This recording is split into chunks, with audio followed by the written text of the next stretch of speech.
Once upon a time, on a warm and sunny afternoon, a fox was wandering through the forest.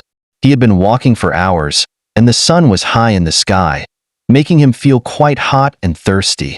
As he trotted along, he spotted something that made his eyes light up: a bunch of plump, juicy grapes hanging from a lofty vine. They looked ripe and delicious, the perfect thing to quench his thirst and fill his belly. The fox licked his lips, imagining the sweet, refreshing taste of those grapes. "Those grapes look just right for me," he thought to himself. "Just the thing to quench my thirst and refresh me on this hot day." However, the grapes were hanging quite high on the branch, well above the fox's reach. But the fox was clever and determined. He decided he would find a way to get to them. So, he took a few steps back, preparing to make a big leap. He crouched down, wiggling his body as he gathered all his strength. Then, with a powerful push, he sprang into the air. The fox stretched out his neck and opened his mouth wide, ready to grab the grapes with his sharp teeth. But as he came closer, he realized he wasn't quite high enough. He swiped at the grapes with his paw, but they were just out of reach. With a grunt, he fell back down to the ground, landing on all four paws. He looked up at the grapes, now swaying gently from his effort, but still hanging there, untouched. Thought the fox. Maybe I didn't get enough of a running start. He was not ready to give up yet. He backed up even further this time, fixing his eyes on the grapes, determined to succeed.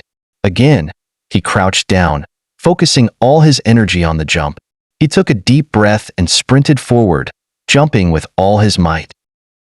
This time, he jumped higher, stretching out as far as he could. He could almost feel the cool, round grapes in his mouth, the juice bursting on his tongue. But once again, he missed. He just couldn't reach them.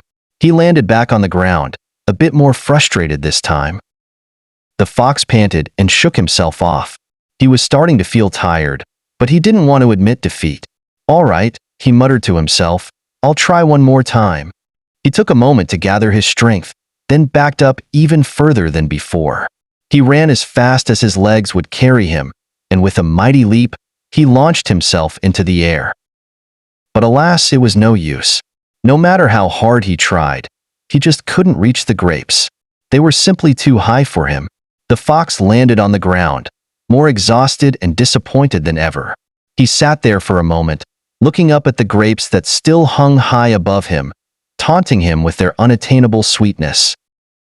As he caught his breath, a new thought crossed his mind. "You know," he said aloud, "I bet those grapes aren't even any good. They're probably sour and not worth eating anyway." He stood up, turned his back on the grapes, and trotted off with his nose held high. "Yes, that's it," he thought to himself. "Who needs those sour grapes? I'm better off without them." And so, the fox walked away, leaving the grapes hanging on the vine. In his mind, he convinced himself that he didn't want them after all. But deep down, he knew that he had only said that because he couldn't have them. Moral of the story: it's easy to despise what you cannot have. When we can't get something we want, it's common to tell ourselves that it wasn't worth wanting in the first place.